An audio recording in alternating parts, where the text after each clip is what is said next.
Atlantic Canada after transforming from a hurricane into a post-tropical cyclone. It made landfall in Nova Scotia just over 2 hours ago. Forecasters say it could be one of the worst storms to ever hit Canada.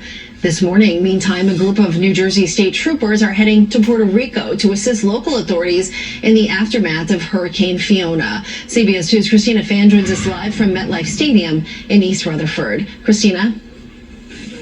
Good morning, Andrea. Dozens of state troopers assembled here just got on the bus to head to JFK Airport. They will be stationed in Puerto Rico for about 2 weeks before they are swapped out with another group, and they are far from the only ones flying in to help.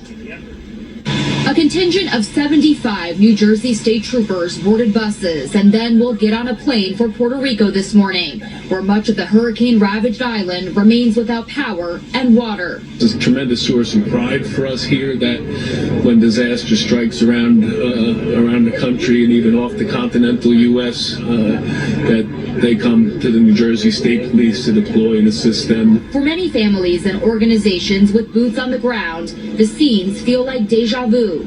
People are having to start over again. Some of these are the same people who were impacted by, again, Hurricane Maria and earthquakes, and so they have started over again now multiple times. The Hispanic Federation, based out of Manhattan, has been on the ground in Puerto Rico since Hurricane Maria 5 years ago, raising and investing over $50 million while collaborating with over 100 local nonprofits. But communities continue to struggle, and some are currently hard to reach. We want to send in large amounts of food and water, but because of the infrastructure damage to roads, there are some areas that we just can't send trucks into. So they find alternative ways to get as close as they can, then break down the distribution in order to deliver them safely. As Puerto Rico forges ahead, the nonprofit says there is potential to rebuild the island in a more resilient way. And that rebuild of that electric grid happens immediately, and that it happens in a way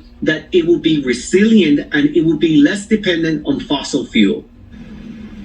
And the troopers heading down will most likely be helping with humanitarian relief. They will also be distributing food as well as help direct traffic because so much of the power on the island is still out.